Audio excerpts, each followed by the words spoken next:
Hi guys, good afternoon. Share ko lang po yung ulam namin. Yan. Moringa. Tapos, nakakuha pa ako ng ilang perasong talbos dyan sa gilid ng bahay namin. Dahil masama nga yung pakiramdam ko, kailangan po nating magsabaw ng mga ganitong malunggay kasi alam mo, maganda po ito sa katawan natin. Lalo na kapag ganitong kagaya ko na parang hindi ko alam kung trangkaso na ba to kasi ang sakit na ng mga kalamnan ko, ang sakit na lalamunan ko, yung mga laman-laman ko ba masakit, mga braso, mga binti,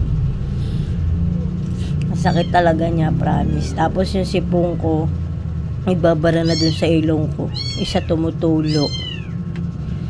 Kaso sa kalap lang naman kasi mamitas na malunggay dun sa amin, ganito na yung iba. Ganyan na yung mga malunggay. May nakakahabag siyang pitasan. Tingnan mo. Pero wala akong choice. Kailangan ko siya. Kailangan ko pumasok bukas.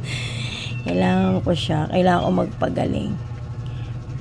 Kaya kayo, always kayong magbibring ng inyong payong. Kasi alam nyo, yung ulan tsaka yung ambon po natin is hindi na po talaga siya nakakatuwa. Ako'y naambonan lang po kagabi. Di ba po kagabi umulan? Ambon pa lang ngayon. Ako'y naambunan lang talaga kagabi. Tapos, ilang oras, mga siguro second break. Ano na yung mata ko, parang medyo mainit na.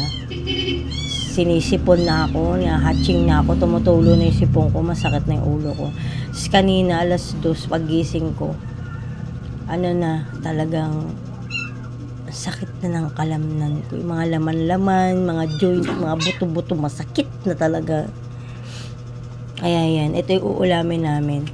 Meron ako dito sibuyas, nakita ko lang sibuyas. Tapos, pangmalakasan na luya. Ewan ko kung pangmalakasan pa ba to. Yan. Siyempre, lalagyan natin siya ng 1 perasong tinapa. Ayan, 1 perasong tinapa lang guys. Kasi sabaw lang naman din ang hilig ng mga yan. Actually, mainit yung mata ko ngayon. Ayoko kasi masyadong nagiinom ng mga gamot, mga gamot-gamot ba. Ngayon natatakot kasi ko. Mas gusto ko yung mga inom-inom lang ng ganyan kasi maganda sa katawan yan. Ganyan din talaga tinitira ko pag masama yung pakiramdam ko. Yan. Kaya guys, ingatan ninyo ang inyong mga sarili. Always kayong magdadala ng payong.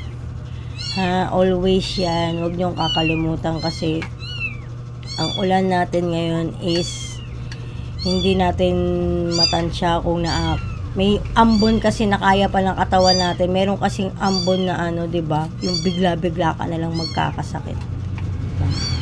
Kaya, yun lang for today's video. Ayan, malunggay. Share ko lang po. Keep safe sa lahat. Magandang hapon po.